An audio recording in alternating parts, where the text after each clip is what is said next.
ان الحمد للہ نحمده ونستعینه ونستغفره ونعوذ باللہ من شرور انفسنا ومن سیئات اعمالنا من يهده اللہ فلا مضل له ومن يضلل فلا هادی له واشهد ان لا الہ الا اللہ وحدہ لا شریک له واشهد ان محمدا عبده ورسوله اما بعد فان خير الحديث كتاب الله وخير الهدي هدي محمد صلى الله عليه واله وسلم وشر الامور محدثاتها وكل محدثة بدعة وكل بدعة ضلالة وكل ضلالة في النار.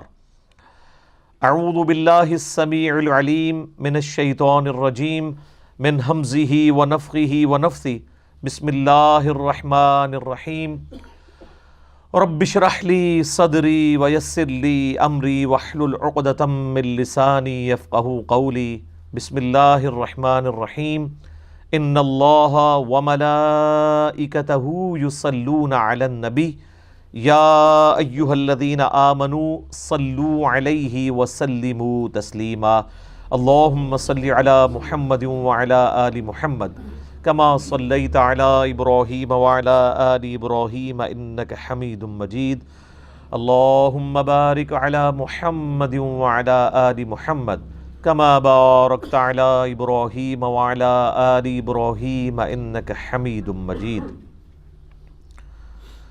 اللہم ربنا آتنا فی الدنیا حسنہ وفی الآخرۃ حسنۃ وقنا عذاب النار لا الہ الا انت سبحانک انی کنت من الظالمین حسبنا اللہ ونعم الوکیل یا حی یا قیوم برحمتک استغیث ولا حول ولا قوة الا باللہ العلی العظیم ربنا آتنا من لدنک رحمہ وَهَيِّئْ لَنَا مِنْ أَمْرِنَا رَشَدًا آمین. الحمدللہ آج 8 مارچ 2020 کو سنڈے کے دن قرآن کلاس نمبر 19 میں ہم سورۃ البقرہ کی آیت نمبر 110 سے سٹارٹ لیں گے. اعوذ باللہ من الشیطان الرجیم بسم اللہ الرحمن الرحیم وَأَقِيمُوا الصَّلَاةَ وَآتُوا الزَّكَاةَ اور ادا کرو نماز، قائم کرو نماز کو اور زکوٰۃ بھی ادا کرو. وَمَا تُقَدِّمُوا لِأَنفُسِكُم مِّن خَيْرٍ تَجِدُوهُ اور جو کچھ بھی تم اپنے لیے بھلائی کا سامان یعنی نیکی کا کام آگے بھیجو گے اللہ کے پاس، تجدوہ عند اللہ اللہ کے حضور پیش کرو گے، تو یعنی اس کا جو ثمر ہے، اس کا جو انعام ہے وہ تمہیں ملنا ہے. ان اللہ بما تعملون بصیر بے شک اللہ تعالیٰ تمہارے اعمال کو دیکھ رہا ہے. یہ ویسے تاویل خاص کے اعتبار سے تو جو یہودیوں کے ساتھ اللہ تعالیٰ کی گفتگو جاری ہے اسی میں یہ چیز آئی تھی. اس سے پہلے بھی یہ مضمون چل رہا تھا کہ یہ جو یہودی ہیں یہ مسلمانوں سے حسد کرتے ہیں بسبب اس کے کہ بنو اسرائیل کے اندر پیغمبر آخر الزماں صلی اللہ علیہ وآلہ وسلم کیوں نہیں مبعوث ہوئے، اور مسلمانوں کو یہ کہا جا رہا ہے کہ تم اس حق کے اوپر ڈٹے رہو اور اللہ تعالیٰ کے تابع فرمان رہو، نماز کو قائم رکھو، اللہ کے حضور صدقہ اور خیرات زکوٰۃ ادا کرتے رہو، اور جو کچھ بھی تم آگے بھیجو گے اللہ کے پاس اس کا بہتر اجر تمہیں ملنے والا ہے. انسان جس مقصد کے لیے، جس کاز کے لیے مال خرچ کرتا ہے نا، اس کی قدر انسان کے اندر ہوتی ہے. اسی لیے آپ دیکھیں گے کہ قرآن حکیم میں سینکڑوں مقامات پر اللہ تعالیٰ نے نماز کے ساتھ اس کی راہ میں صدقہ اور خیرات کرنا، مال خرچ کرنے کو ذکر کیا ہے.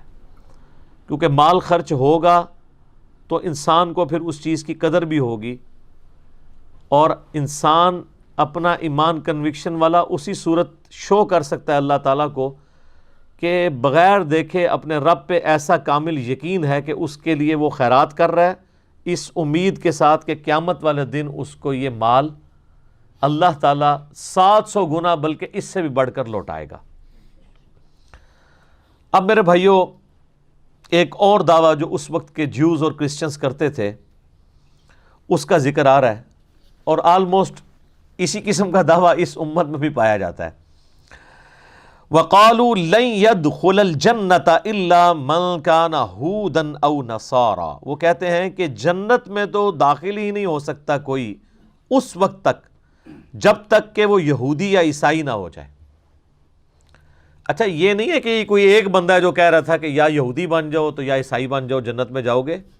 یہ بات کو لٹریچر کی زبان میں کہا گیا ہے کہ یہودیوں کا یہ دعویٰ ہے کہ جنت میں جانے کے لیے یہودی ہونا ضروری ہے، اور کرسچنز کا یہ دعویٰ ہے نصارہ کا کہ جنت میں جانے کے لیے نصرانی ہونا ضروری ہے۔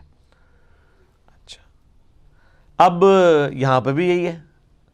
آپ سنی سے پوچھ لیں کہ بھئی جنت میں جانے والا فرقہ کون سا ہے، تو وہ کہے گا جی سنی ہونا چاہیے، چاہے آپ حنفی ہو جائیں، شافعی ہو جائیں، مالکی ہو جائیں، حنبلی ہو جائیں۔ اور مزید ڈیپ کریں، حنفیوں میں آ جائیں تو دو بڑے گروہ یہاں پہ سب کانٹیننٹ میں پائے جاتے ہیں اور جن کی جائز اولاد پوری دنیا میں موجود ہے، بریلوی اور دیوبندی۔ ان سے ذرا پوچھیں تو وہ کہیں گے کہ بریلوی ہو جائیں تو آپ کامیاب ہو جائیں گے، دیوبندی کہیں گے آپ دیوبندی ہو جائیں تو کامیاب ہو جائیں گے۔ بیماری سیم ہی ہے۔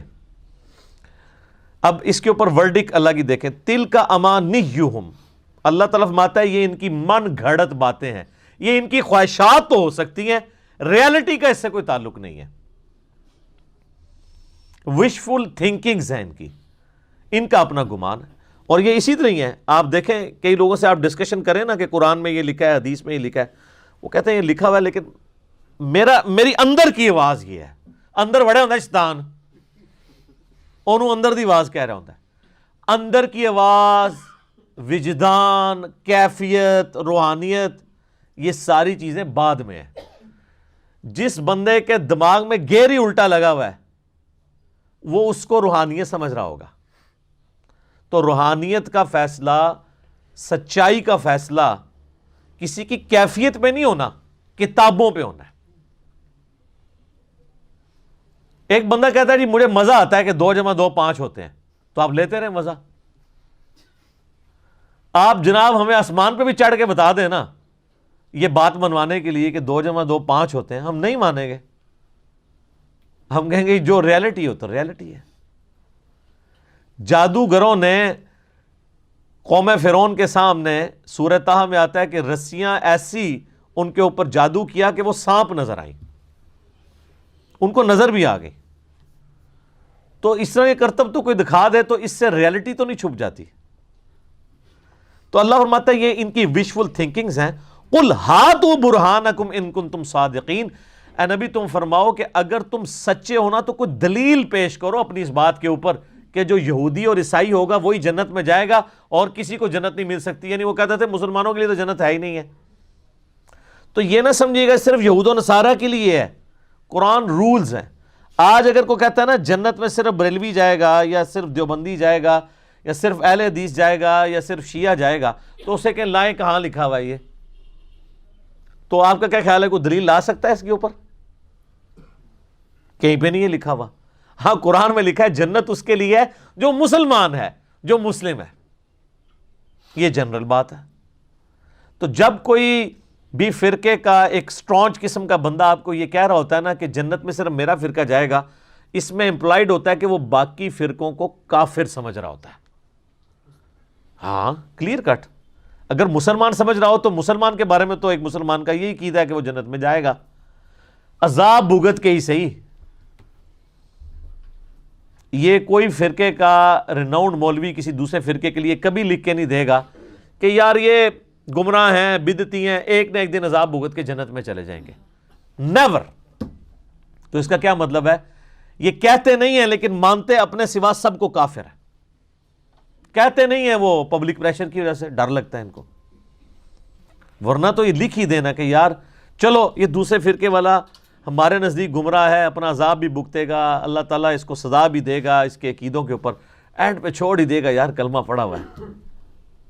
اچھا جب میں یہ باتیں کرتا ہوں تو کئی بیچارے بھولے والے ہمارے بھائی لکھتے ہیں نیچے، کبھی کمنٹس کر دیتے ہیں یوٹیوب کی ویڈیو کے اوپر کہ جی میں ہے دیوبندی ہوں لیکن میرا عقیدہ ہے کہ بریلوی بھی اہل حدیث بھی جنت میں جائیں گے۔ یار تمہارے کہنے سے کیسے یہ عقیدہ ہم مان لیں گے جب تک دیوبندیوں کے علماء نہیں لکھ کے دیں گے؟ یہ بھی تمہارا بھی تل کا امانیہم ہے، یہ تمہاری وشفل تھنکنگ ہے، کیونکہ دیوبندیت یا بریلویت یا اہل حدیثیت جس چیز کا نام ہے اس میں یہ نہیں ہوتا۔ ایک بندہ کہے کہ میں نعوذ باللہ ہے تو قادیانی ہوں لیکن میں غلام احمد قادیانی کو دجال سمجھتا ہوں، تو یہ اس کی سٹیٹمنٹ کتنی کنٹراڈکٹری ہے۔ بھئی تو قادیانی رہا ہی نہیں جب تو دجال سمجھتا ہے اس کو، تو پھر کیوں اپنے آپ کو اس کے ساتھ جوڑ رہا ہے؟ تو اگر تو اپنے آپ کہتا ہے میں فلاں فرقے سے ہوں تو اس فرقے سے پہلے علیحدہ ہو، کیونکہ اس فرقے کی یہ عقیدے نہیں ہیں جو ہم کرسچنز کو کہتے ہیں if there is no crucifixion no Christianity۔ اگر حضرت عیسیٰ سولی نہیں چڑھے ہیں تو پوری عیسائیت دھڑام سے گر پڑے گی، کیونکہ وہ تو کھڑے اس کے اوپر ہیں کہ وہ سولی چڑھے اور ہمارے گناہوں کا کفارہ بن گئے۔ دھڑام سے نیچے گرنے کا مطلب یہ ہے کہ انہوں نے حضرت عیسیٰ علیہ السلام کی طرف غلط چیزیں منسوب کی ہوئی ہیں۔ تو اسی طریقے سے کوئی فرقہ بھی اسٹیبلش رہ ہی نہیں سکتا جب وہ یہ مان لے کہ دوسرے فرقے بھی جنت میں جائیں گے، کیونکہ سارے ہی تو اس حدیث کے اوپر کھڑے ہیں کہ ایک فرقے نے جنت میں جانا ہے اور وہ ہمارا ہے۔ کہانی بھی تو بہت بڑی ہوئی ہے نا نال۔ اچھا جی، اب اللہ تعالیٰ سے سنیں، اللہ ان کو تو کہہ رہا ہے لاؤ دلیل کوئی، پھر اللہ تعالیٰ فرماتا ہے بلا کیوں نہیں، من اسلم وجہہ للہ وہو محسن، یہ ایک اور یونیورسل ٹروتھ آ رہا ہے، جو کوئی بھی مسلم ہو جائے، سر تسلیم خم کر دے اپنے اللہ کے لیے، وَهُوَ محسن، اور وہ نیکوکار بھی ہو، مخلص بھی ہو، فَلَهُ أَجْرُهُ عِنْدَ رَبِّهِ، تو اس کے لیے اس کے رب کے حضور اجر ہے، وَلَا خَوْفٌ عَلَيْهِمْ وَلَا هُمْ يَحْزَنُونَ، اور نہ اسے قیامت والے دن کوئی خوف ہوگا نہ کوئی غم ہوگا۔ تو اللہ تعالیٰ نے یہود و نصارہ کو یہ جواب دیا کہ یہودی یا عیسائی ہونے سے، یعنی کسی پیغمبر کے ساتھ اپنی نسبت کر لینے سے کوئی شخص جنت میں نہیں جائے گا، بلکہ جنت میں وہ جائے گا جو پیغمبروں کی تعلیمات پر عمل کرے گا۔ اور پیغمبروں کی تعلیمات کیا ہیں؟ من اسلم وجہہ للہ، سر تسلیم خم کرو اللہ کے لیے۔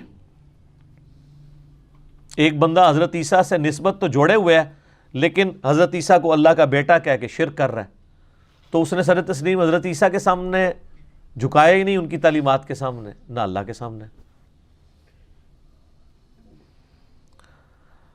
اب ایک اور ان کی سٹیٹمنٹ آ رہی ہے جو بڑے ذوق و شوق سے وہ دیتے تھے، وَقَالَتِ الْيَهُودُ لَيْسَتِ النَّصَارَى عَلَى شَيْءٍ، یہودی کہتے ہیں عیسائیوں کی تو کوئی بنیاد ہی نہیں ہے، کسی شے پہ نہیں کھڑے، اے تو فارغ نے۔ وَقَالَتِ النَّصَارَى لَيْسَتِ الْيَهُودُ عَلَى شَيْءٍ، اور نصارہ کہتے ہیں یہودیوں اے فضول ایک کوئی فرقہ ہے، تو اس کو میں آج کے دور میں کہتا ہوں۔ بریلوی کہتے ہیں دیوبندی تو شاہی کوئی نہیں، دیوبندی کہتے ہیں بریلوی کوئی شاہ نہیں، یہی کہتے ہیں نا۔ اور دونوں اپنے آپ کو حنفی بھی کہہ رہے ہیں، ہم کہتے ہیں یار دونوں حنفی ہو تو پھر ایک دوسرے کو کہہ رہے ہو کہ کوئی شاہ نہیں ہے۔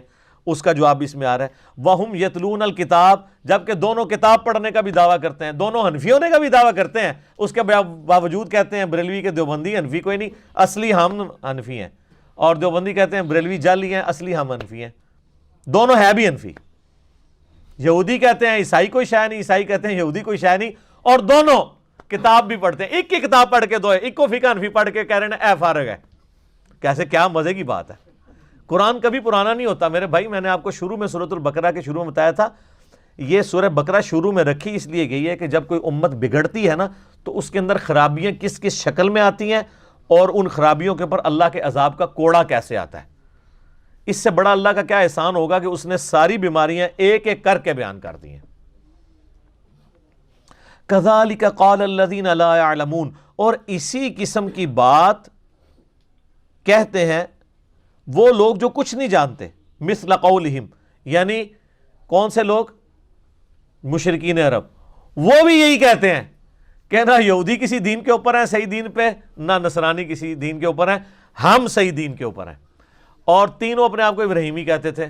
مشرکین عرب اپنے آپ کو ابراہیمی اس لیے سمجھتے تھے کہ حضرت ابراہیم کی اولاد سے تھے.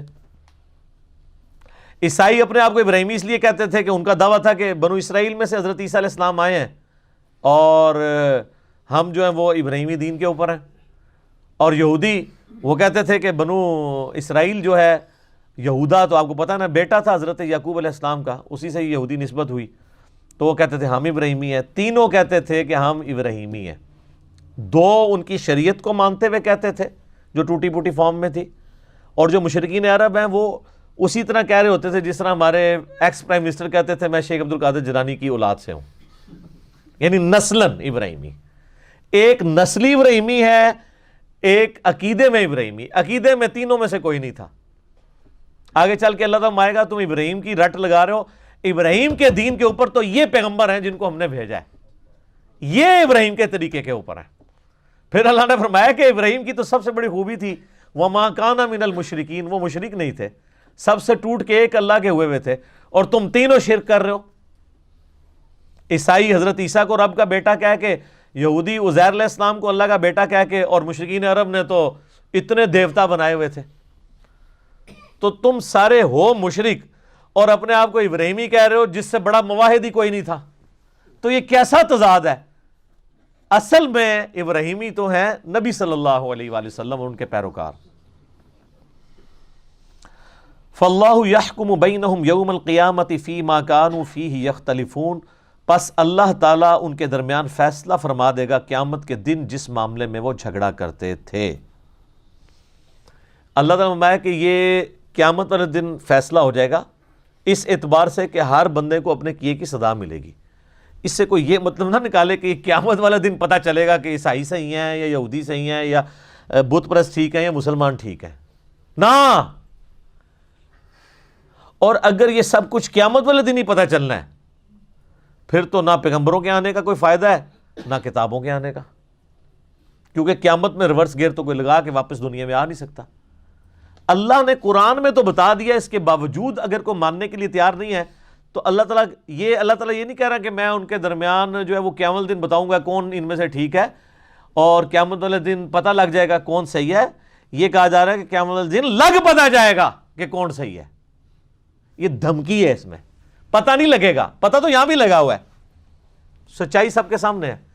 قیامت والے دن لگ پتہ جائے گا، یعنی اس کا جب عذاب صحیح طریقے سے تمہارے سامنے آئے گا. پھر جیسے ایک شخص جو ہے وہ اس کو ہزاروں بندے بتا رہے ہوں کہ یار یہ استری گرم ہے، اور وہ اس استری کو کپڑے پہ بھی رکھ کے دیکھے کپڑا بھی جل جائے پھر بھی وہ ماننے کے لیے تیار نہ ہو، تو آخری حل کیا ہے اس کو یہ منوانے کا کہ استری گرم ہے کہ اس کا ہاتھ پکڑ کے استری پہ رکھا جائے. پھر اس کو کوئی وہم رہ جائے گا؟ تو یہی ہونا ہے کہ دنیا میں اللہ نے علمی دلائل کے ذریعے بتا دیا یہ سچ ہے یہ باطل ہے. تو اللہ ہمارے قیامت والے دن جب ان کو آگ پہ ہم ڈالیں گے نا تو پھر ان کو پتہ چلے گا اچھا یہ فیصلہ ہوا ہے، ان پتہ لگ گیا جے، لیکن ان فائدہ کوئی نہیں. اگر ایک قادیانی کو قیامت والے دن جا کے یہ بات پتہ چلی کہ غلام احمد قادیانی تو دجال ہے، میرے ساتھ فراڈ کیا اس نے، تو اس کو قیامت والے دن اس چیز کا ایکسپوز ہونا کو نفع دے سکتا ہے؟ تو صرف قادیانیوں تک نہ رہے، تھوڑا سا آپ اپنے اوپر بھی غور کر لیں، کیونکہ آپ قادیانی صرف اس لیے نہیں ہے کہ آپ کے ماں باپ قادیانی نہیں تھے. اگر آپ کے ماں باپ قادیانی ہوتے، میرے ماں باپ قادیانی ہوتے، تو کوئی لاکھوں میں ایک ہوتا ہے جو بندہ اپنے آباء و اجداد کے دین کو چھوڑتا ہے. یہ جتنے آج مولوی ختم نبوت تحریکیں بھی چلا رہے ہیں نا اتنے گلے پھاڑ پھاڑ کے، ان کے ماں باپ بھی اگر قادیانی ہوتے ہیں نا تو میں دیکھتا جناب کہ یہ کس طرح ختم نبوت تحریک چلاتے ہیں، بلکہ یہ جو ہیں وہ الٹا جو ہے وہ ختم نبوت تحریکوں کے خلاف چل رہے ہوتے ہیں.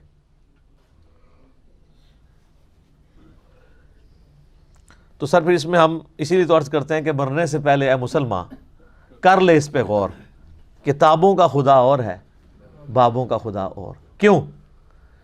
جس طرح قادیانی نے اپنے عقیدوں کو ریویو کرنا ہے نا، اسی طرح ہر فرقے والے نے ریویو کرنا ہے. کیونکہ جس طرح آپ یہ سمجھے ہوئے نا کہ میں ٹھیک ہوں، بالکل اسی کانفیڈنس سے وہ بھی سمجھے ہوئے کہ ہم ٹھیک ہیں، اور عین ممکن ہے کہ آپ دونوں ہی غلط ہوں. آپ کے پاس کیا دلیل ہے ٹھیک ہونے کی؟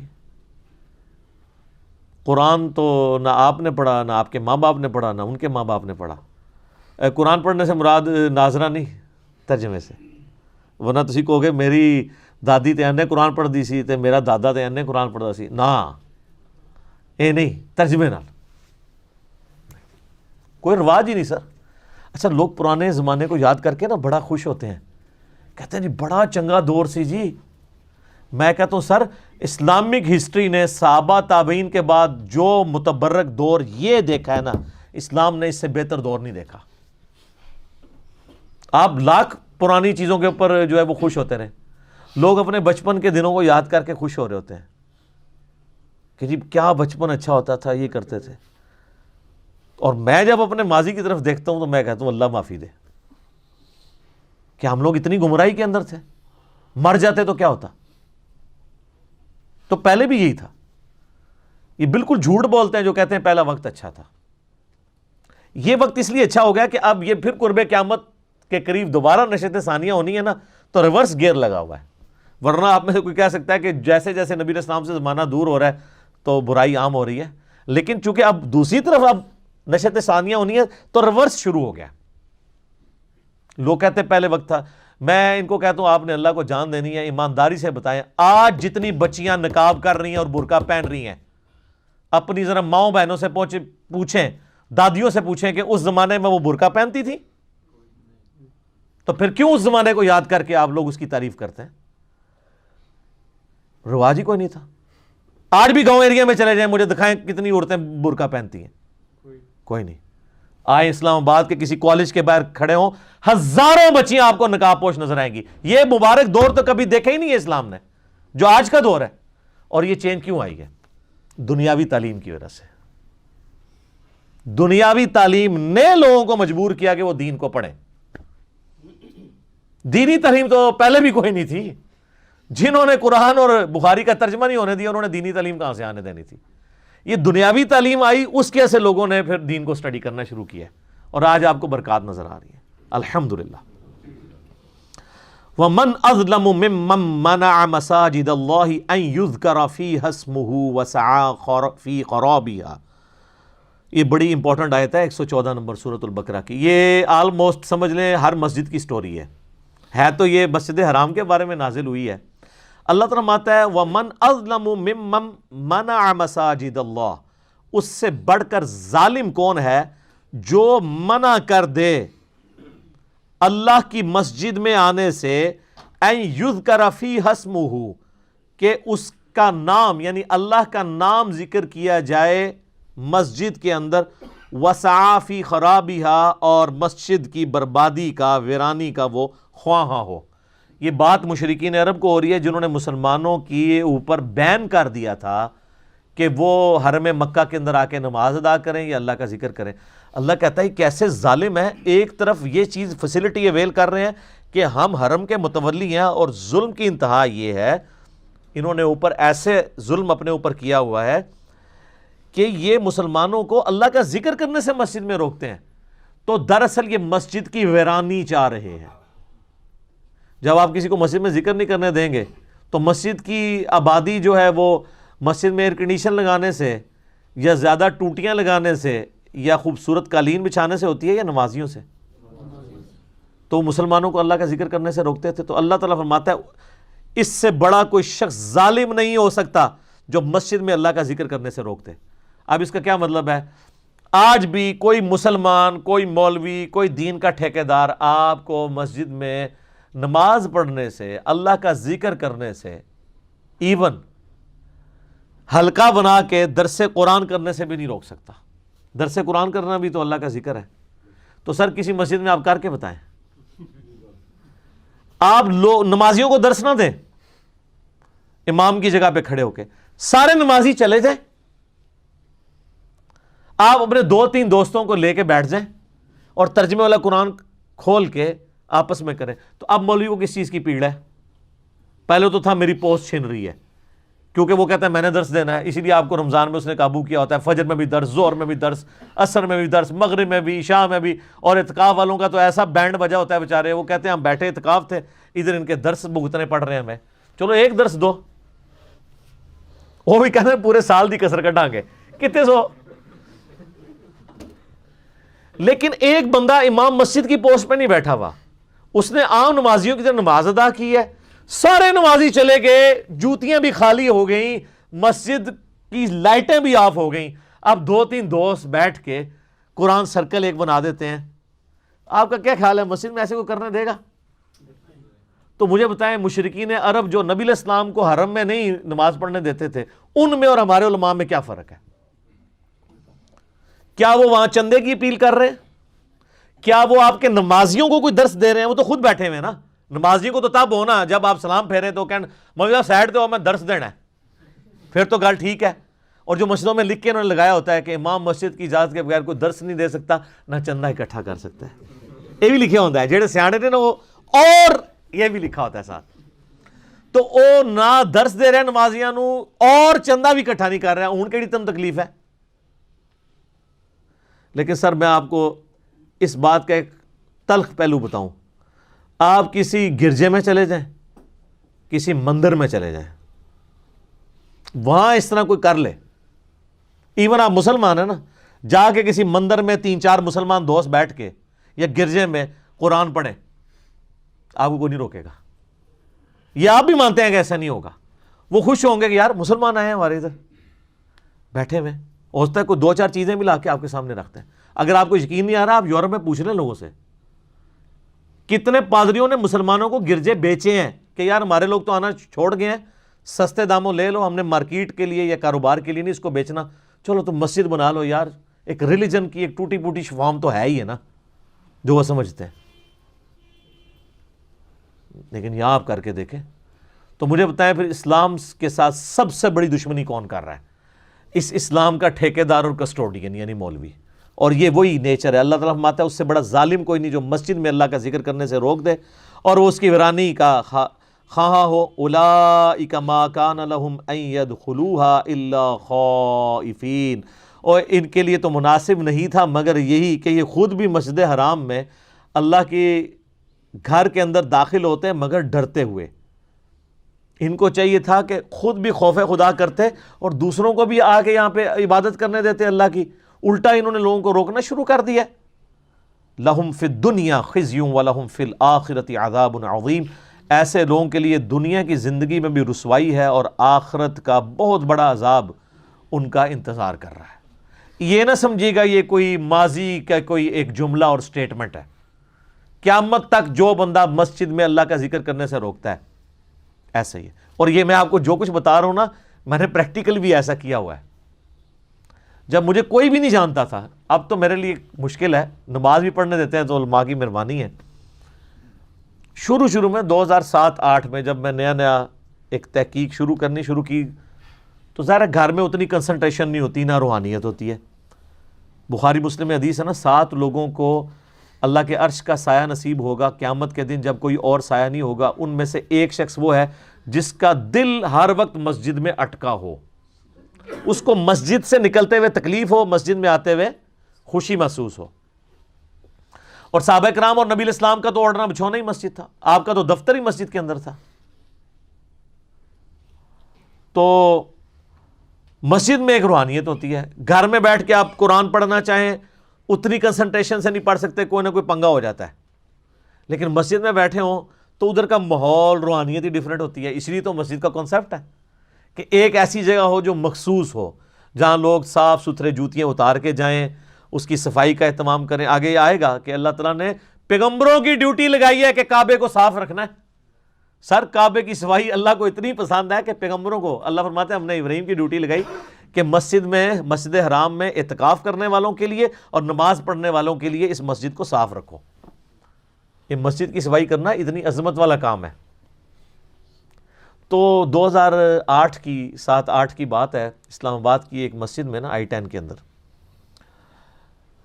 ہم صرف ٹوٹلی 2 یا 3 بندے، کبھی 3 کبھی 2، 3 یا 2 بندوں سے یار تکلیف ہو سکتی کسی کو.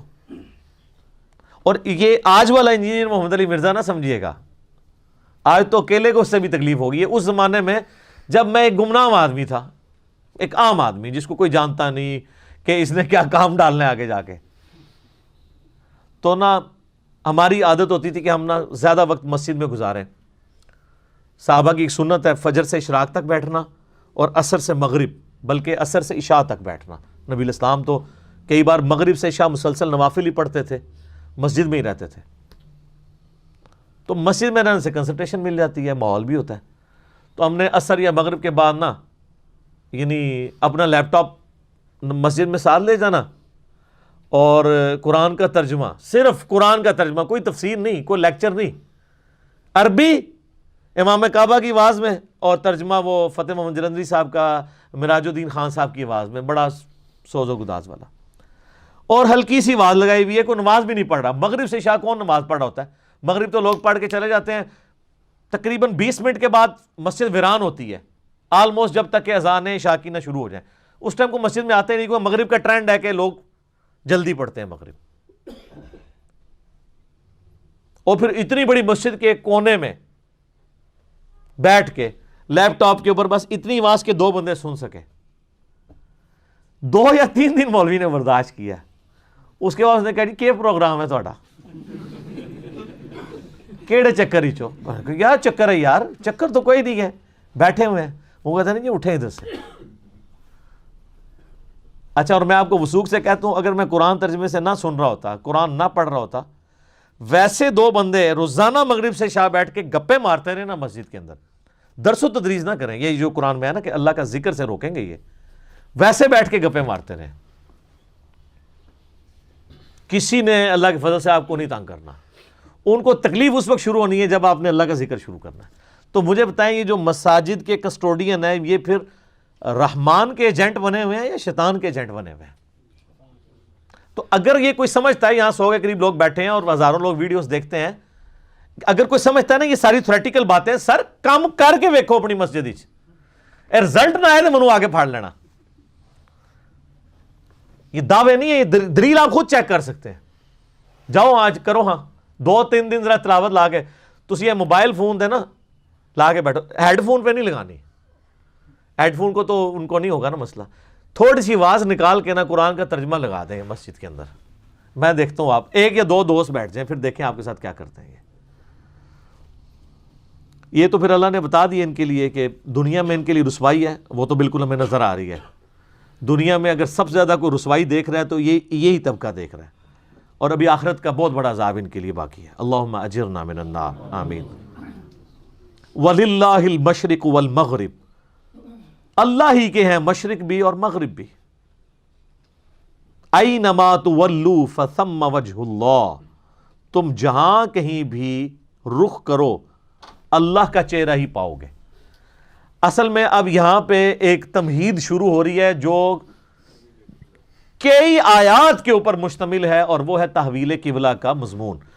یہ تحویل قبلہ اتنا سینسٹیو ایشو تھا کہ اس کو 1-2 آیتوں پہ نہیں رکھا گیا، کئی مسلسل رکوع آئیں گے، کیونکہ ظاہر ہے کہ وہ یہودی تو اپنے آپ کو دین کا ٹھیکیدار سمجھتے تھے، ان کا قبلہ یروشلم تھا، اور ایک ٹکٹ میں 2 مزے کرتے تھے۔ جب نبی علیہ السلام مدینہ ہجرت کر کے گئے، آپ نے 17 مہینے تک، بخاری میں آتا ہے کہ یروشلم کی طرف منہ کر کے نماز پڑھی۔ جب یروشلم کی طرف منہ کر کے نماز پڑھی، اس لیے کہ چلو ایک کامن ٹرم ہو جائے گی، کیونکہ یہودیوں کا اثر و رسوخ تھا، تو یہودیوں نے اس کو گڈ جیسچر نہیں لیا، اوپر سے لیا، اندر میں بات کرتے تھے کہ دیکھو یہ کہتا ہے میں ابراہیمی ہوں، اور اگر یہ واقعی ابراہیمی ہوتا نا تو اس کا قبلہ تو خانہ کعبہ ہوتا۔ ایک ٹکٹ میں 2 مزے کرتے ہیں نا۔ اور جب اللہ نے تحویل قبلہ کر دی تو پھر دوسرے پاس پیٹ سیاپا پا چھڑا انہوں نے کہ یار اس نبی نے قبلہ ہی بدل دیا، یہ تو ابھی تک تو کہتا تھا موسیٰ کے دین کے اوپر ہے، تو اب یہ اس طرف جا رہا ہے۔ اب بیک وقت دونوں چیزیں تو سیٹسفائی نہیں ہو سکتی نا، تو اس کا آخری حال یہی ہے جو اللہ تعالیٰ نے کیا ہے۔ اللہ نے فرمایا ان قریب بے وقوف لوگ کہیں گے کہ آٹا گندیا ہلدی کیوں ہے، تو ان کی پرواہ نہیں کرنی۔ یہ دوسرا پارہ شروع ہی سے ہو رہا ہے، سیقول السفہاء، بیوقوف لوگ۔ تو بیوقوف اور جاہل ایسے لوگ ہیں جن کا سلوشن قرآن میں بھی اللہ نے نہیں دیا، سوائے اس کے کہ وَإِذَا خَاطَبَهُمُ الْجَاهِلُونَ قَالُوا سَلَامًا، اس کا کوئی سلوشن نہیں ہے نا۔ ایک صورت میں سلوشن ہو سکتا تھا کہ اللہ تعالیٰ کسی کو زبردستی ہدایت دیتا، وہ چونکہ اس نے طے کر لیا زبردستی ہدایت نہیں دینی، ہر بندے نے خود کمانی ہے۔ جب خود کمانی ہے تو پھر اینڈ رزلٹ یہی ہوگا کہ جس نے بات نہیں ماننی اس کا کوئی علاج نہیں ہوگا۔ لہٰذا اس کو بھی وما علینا الا البلاغ کہہ کے آگے چلے جانا ہے۔ تو اللہ ہمارا ہے، مشرق اور مغرب اللہ کے ہیں، تم کسی طرح بھی چہرہ کرو نا تو اللہ ہی کا چہرہ پاؤ گے۔ ان اللہ واسع علیم، اللہ تعالیٰ بہت وسعت والی رحمت رکھنے والا ہے، علم والا ہے۔ تو بیسیکلی یہ بت پرستی توڑ دی کہ قبلوں سے کوئی فرق نہیں پڑتا، یہ تو صرف یونٹی کے لیے ہوتے ہیں۔ کوئی اللہ نہ تو یورشلم میں رہتا ہے اور نہ خانہ کعبے کے اندر، یہ تو اللہ تعالیٰ نے ایک سمبلز بنائے ہیں یونٹی کے لیے، عمارتیں ہیں، ان کی کوئی پوجا نہیں ہو رہی ہے۔ اصل تو اللہ ہے، مشرق میں منہ کرو مغرب میں کرو، تم ہر طرف اللہ کا چہرہ پاؤ گے۔ اب یہ آیت ہے متشابہات، اور ان کے اوپر ایمان لانا ضروری ہے۔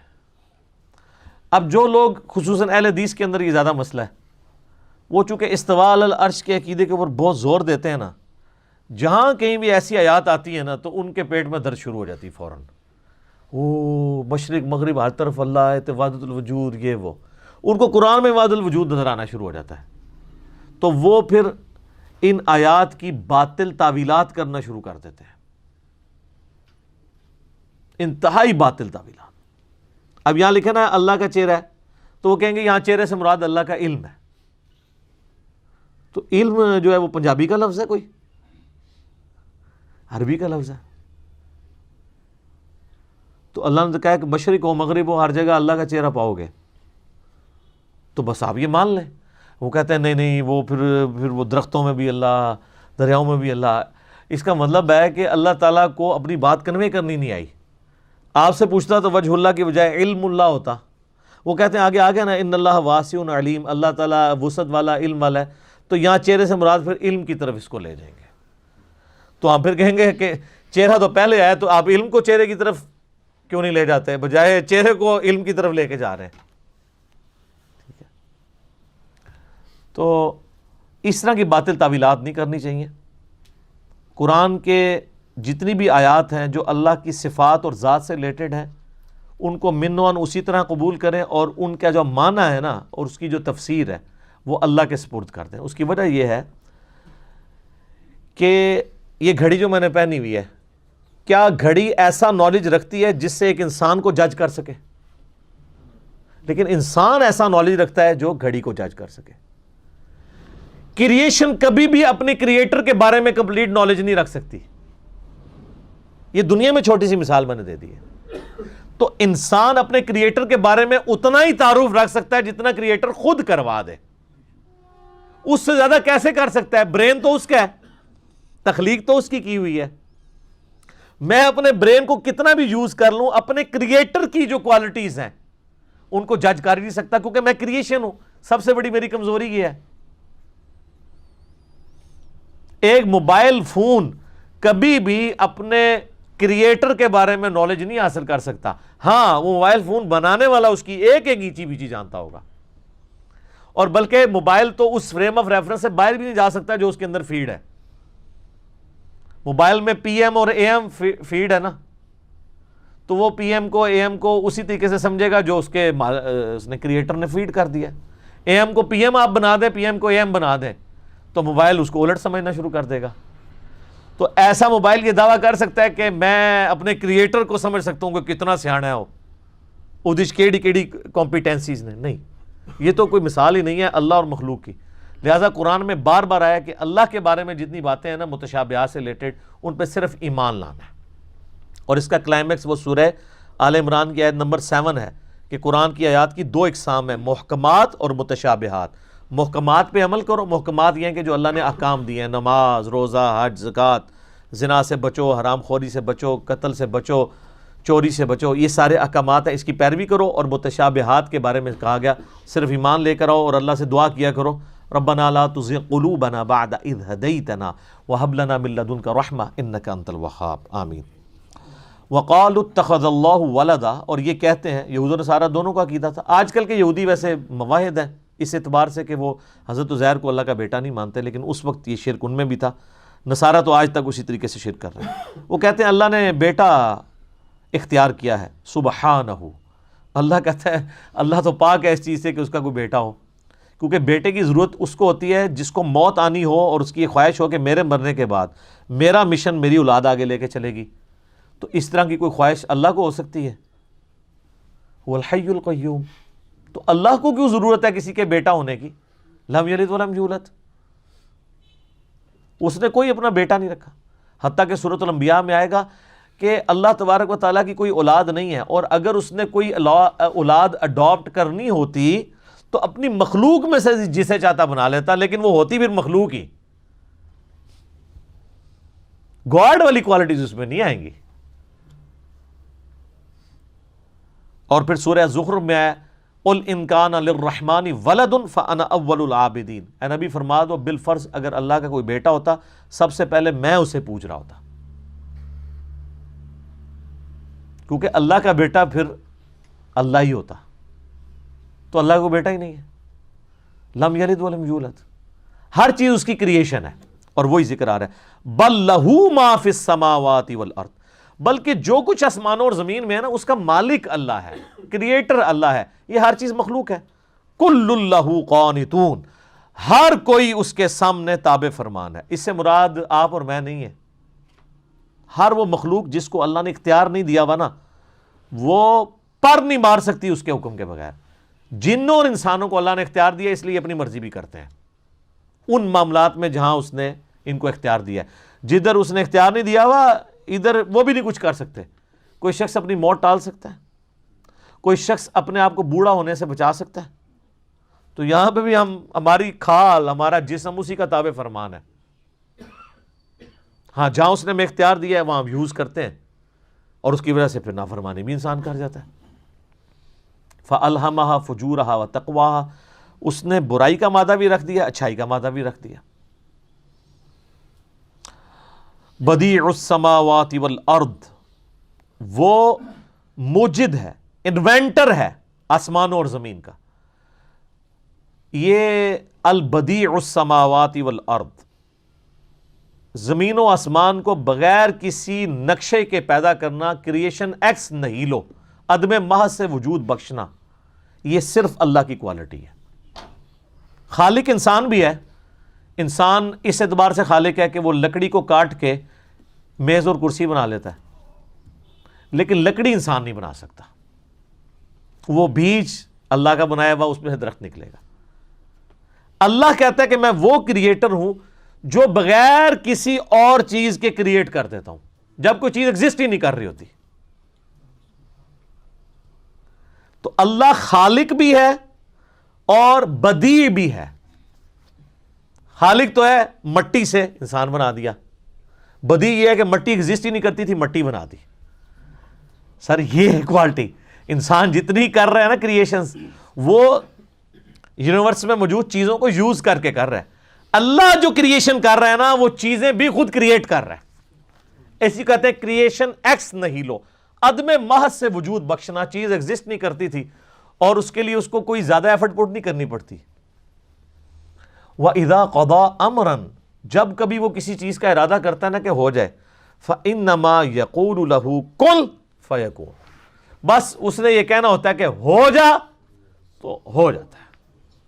اچھا یہ جو اس کے یہ کہنے سے کہ ہو جا تو ہو جاتا ہے، اس کا ٹائم پیریڈ بھی وہ خود ڈیفائن کرتا ہے.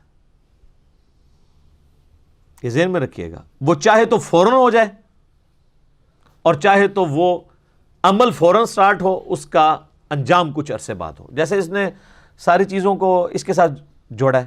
مثلا انسان کی جو کریشن ہے مرد و عورت کے ازدواجی تعلق سے، یہ ایک دن میں بھی ہو سکتی تھی، ایک سیکنڈ میں بھی ہو سکتی تھی. اس کے لیے 9 منتھ کا پیریڈ رکھ دیا. ہاتھی کا جو بچہ ہے اس کی پیدائش کے لیے آلموسٹ 22 مہینے لگتے ہیں. 22 مہینے. اور چوزے سے انڈا نکلتے ہوئے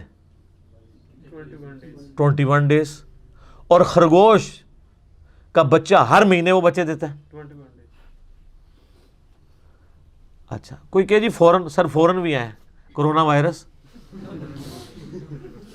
بیکٹیریا سیکنڈز میں ملٹی پلائی ہوتے ہیں. سیکنڈز میں نہیں، سیکنڈز کے 1000ویں حصے میں. اتنی وہ ریپروڈیوس کرتے چلے جاتے ہیں اپنے آپ کو. یہ بیکٹیریا، ایک بیکٹیریا ہوتا ہے نا تو اس کو 1000 بیکٹیریا بنانے میں 1000 دن نہیں چاہیے، 1000 منٹ بھی نہیں چاہیے، 1000 سیکنڈ بھی نہیں چاہیے. یہ بھی اللہ نے دنیا میں رکھی ہوئی یہ چیز کہ یہ نہ سمجھنا کہ اللہ کو کن فیکون کرنے میں کوئی پرابلم ہے، فوراً کرنے میں نہیں.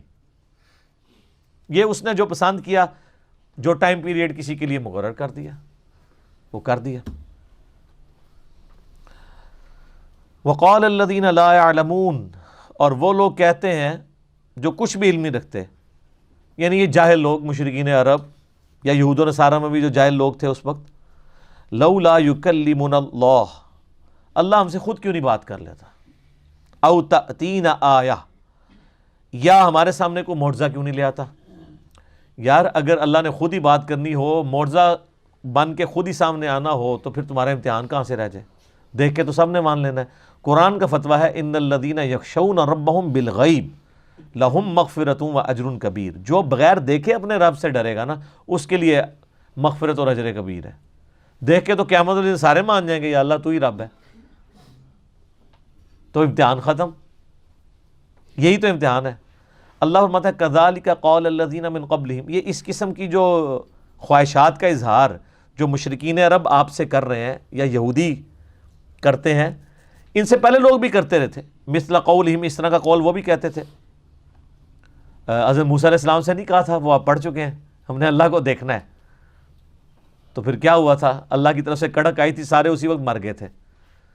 پھر حضرت موسیٰ علیہ السلام نے کہا کہ یا اللہ تو زندگی دے سکتا ہے، یہ تو میرے متھے لگن کے سارے. پھر اللہ نے ان کو دوبارہ زندگی دی. ظاہر ہے وہ اللہ کے ڈیوائن علم میں پہلے اسی قضائے مبرم یہی تھی کہ وہ وقتی موت تھی ان کے لیے. تشابہت قلوبہم، ان دونوں طبقوں کے دل ملے ہوئے ہیں، یہ حقیقت بات ہے. فرعون چاہے اس زمانے کا ہو یا آج کا ہو، دل ایک ہی ہے اس کا. انسان آج سے 1000 سال پہلے کا انسان ہو یا آج کا انسان، ایک ہی ہے. اچھا یہ الہامی کتابیں پرانی کیوں نہیں ہوتی؟ صرف اس لیے کہ الہامی کتابوں کا ٹاپک انسانی اخلاقیات ہے. انسانی اخلاقیات کبھی پرانی نہیں ہوتی. آج جتنی بھی ترقی کر جائے سائنس جتنی مرضی ترقی کر گئی ہے، کیا انسان نے کھانا پینا چھوڑ دیا ہے؟ اب وہ موبائل چاٹتا ہے تو اس کا پیٹ بھرتا ہے. آج بھی وہ لذیذ کھانے کی طرف جا رہا ہے جس طرح اگلے زمانوں میں. اچھا انسان نے جتنی بھی ترقی کر لی ہے، کیا اس نے اپنے آپ کو پیشاب سے، پخانے سے آزاد کر لیا ہے؟ تو استنجے کی ضرورت آج بھی ہے، آج سے 1000 سال پہلے کے انسان کو بھی تھی. اچھا آج انسان درختوں پہ اگتے ہیں، ماں باپ کی ضرورت نہیں ہے کیا؟ آج بھی اسی طریقے سے ضرورت ہے جس طرح پہلے تھی. آج بھی ایک انسان کی ضرورت ایک عورت ہے نکاح کے پوائنٹ آف ویو سے، آج سے پہلے کے انسان کی بھی تھی. اس وقت کے انسان کو جو چیز ڈی ٹریک کرتی تھی، آج بھی وہی چیزیں کر رہی ہیں. دنیاوی منصب، عہدہ، دولت، عورت. زین للناس حب الشہوات من النساء، انسان کے لیے مزین کی گئی ہیں دنیا کی چیزوں میں سب سے پہلے نمبر پہ عورت. تو کیا عورت آج سے 2000 سال پہلے کے انسان کے لیے فتنہ تھی اور آج کے لیے نہیں ہے؟ یا آج کے لیے بنی ہے، آج سے پہلے تو عورت کبھی بھی فتنہ نہیں رہی ہے؟ فتنہ یہ پنجابی والا نہیں، آج 8 مارچ بھی ہے نا، وومنس ڈے بھی ہے. فتنے سے مراد آزمائش. یہ تو عورت کے لیے بہت بڑی قدر ہے کہ دیکھیں عورت جو ہے اس کو اللہ نے کتنی عزت دی ہے کہ مرد اس کے لیے اٹریکٹ ہوتا ہے، مرد اقدام کرتا ہے، مرد اس کے آگے پیچھے گھومتا ہے. یہ جو ناچتا ہے وہ مورنی نہیں ہوتی، مور ہی ہوتا ہے. ہاں یہ جو آپ کو نظر آتا ہے اتنے پر کھولے ہوئے اٹریکٹ کر رہا ہوتا ہے، یہ مورنی نہیں ہوتی. مورنی آپ دیکھ لیں بڑی بدصورت ہوتی ہے، یہ مور ہوتا ہے اتنا خوبصورت اور وہ اٹریکٹ کر رہا ہوتا ہے مورنی کو. اگر اس مور کی مثال آپ کو سمجھ نہ آئے تو سر مجھے بتائیں مرغی خوبصورت ہوتی ہے یا مرغا؟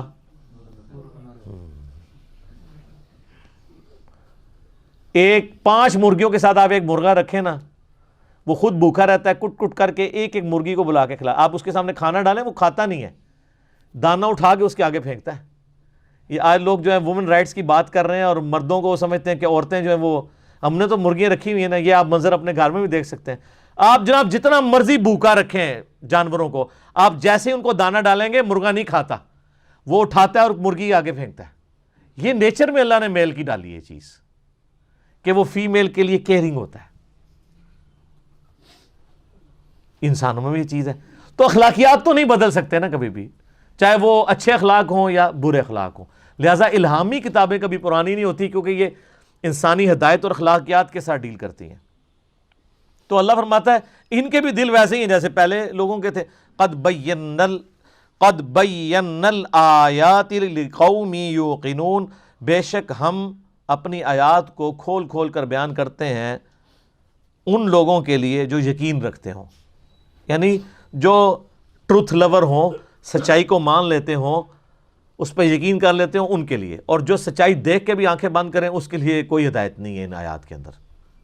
قرآن میں بھی ہدایت اس کے لیے ہے جو واقعی ہدایت خود لینا چاہے۔ اِنَّا أَرْسَلْنَاكَ بِالْحَقِّ بَشِيرًا وَنَذِيرًا، بے شک اے محبوب صلی اللہ علیہ وآلہ وسلم ہم نے آپ کو حق کے ساتھ، ایک مقصد کے ساتھ بھیجا، خوشخبری سنانے والا اور ڈر سنانے والا۔ خوشخبری یہ کہ جو اللہ کے تابع فرمان ہوں گے ان کو جنت ملے گی، اور ڈر یہ سنایا کہ جو اللہ کا نافرمان ہوگا وہ دوزخ میں جائے گا، وَلِعِیَاذُ بِاللَّهِ تَعَالَى۔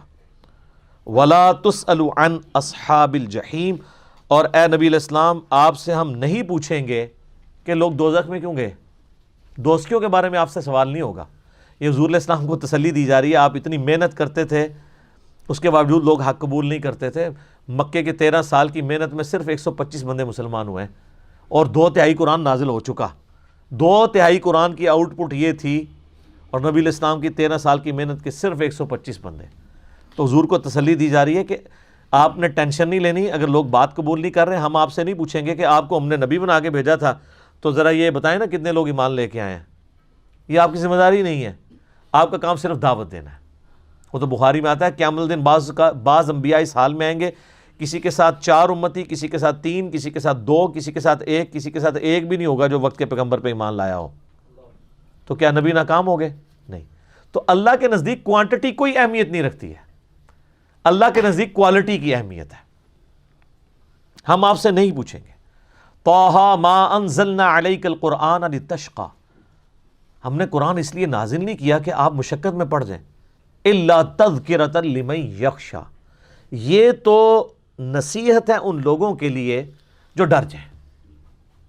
فَذَكِّرْ بِالْقُرْآنِ مَن يَخَافُ وَعِيدٍ، اے نبی علیہ السلام قرآن کے ذریعے آپ ان کو نصیحت کریں جو اللہ کی دھمکی سے ڈرتا ہے۔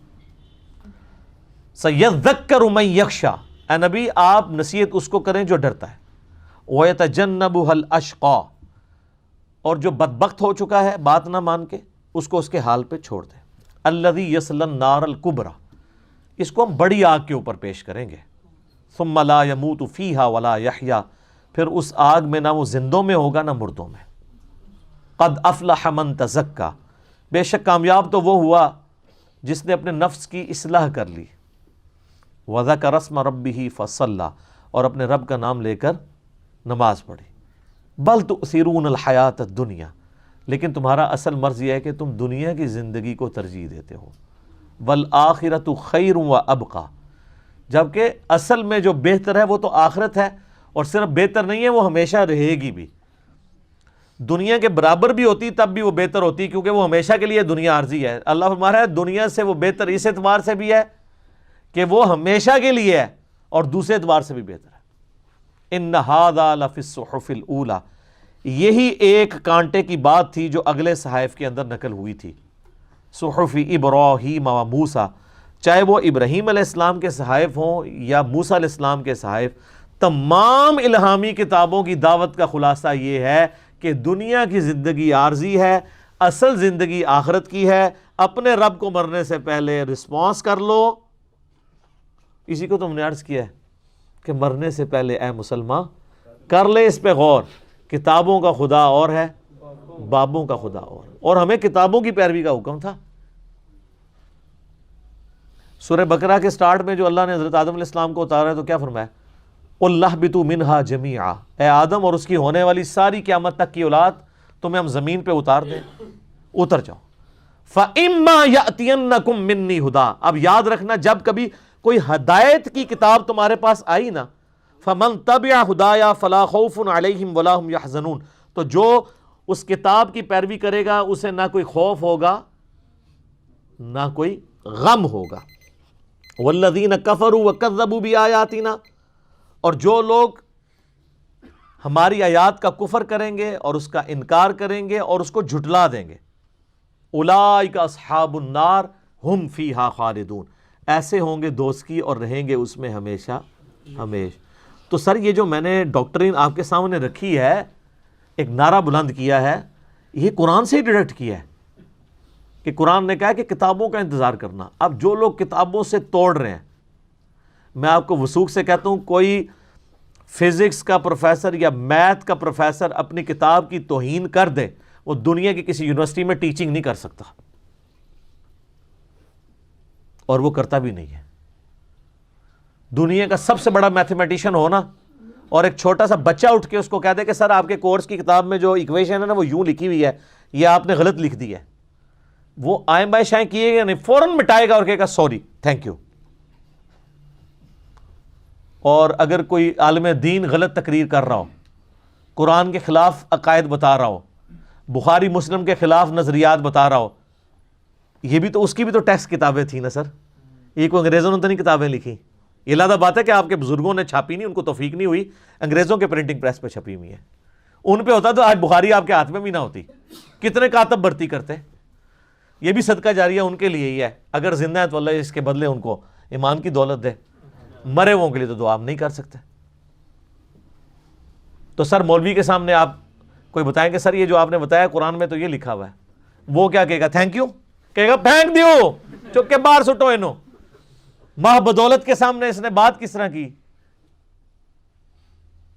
تو اسی لیے میں کہتا ہوں کہ دنیاوی ٹیچرز جو ہیں اس اعتبار سے کم از کم اپنی کتابوں کا ریکارڈ کر رہے ہیں، اور مذہب کے ٹھیکیدار اپنی کتابوں کی توہین کرتے ہیں. تو اب اس کا منطقی انجام ہے کہ جن کتابوں کی بنیاد پہ یہ ہم سے عزت اویل کر رہے تھے، آپ علماء کی عزت کیوں کرتے ہیں؟ کتابیں پیے ہوئے ہیں. اور اگر وہ کتابوں کے دشمن ہیں تو ایسے علماء عزت کے قابل ہیں یا ان کے ساتھ کیا کیا جائے؟ یہ غدار ہیں کتابوں کے.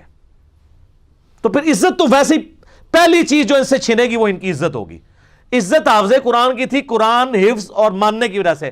اگر وہ قرآن کی تعلیمات کا انکار کر دے اور قرآن کی آیات دکھائیں تب بھی وہ نہ مانے، تو اب حافظ قرآن کی آپ عزت کریں گے؟ تو سر یہی ہمارا مقدمہ ہے. ٹھیک ہو گیا جی. اللہ تعالیٰ سے دعا ہے جو حق بات میں نے کہی اللہ تعالیٰ ہمارے دلوں میں راسخ فرمائے. اگر جذبات میں میرے منہ سے کوئی غلط بات نکل گئی اللہ تعالیٰ ہمارے دلوں سے معاف کر دے. ہمیں کتاب و سنت کی تعلیمات پر عمل کر کے دوسرے بھائیوں تک پہنچانے کی توفیق عطا فرمائے. اللہم صلی علی محمد وعلی آل محمد کما صلیت علی ابراہیم وعلی آل ابراہیم انک حمید مجید. اللہم بارک علی محمد وعلی آل محمد کما بارکت علی ابراہیم وعلی آل ابراہیم انک حمید مجید. سبحانک اللہم وبحمدک اشہد ان لا الہ الا انت استغفرک واتوب الیک وما علینا الا البلاغ المبین. جزاکم اللہ خیرا.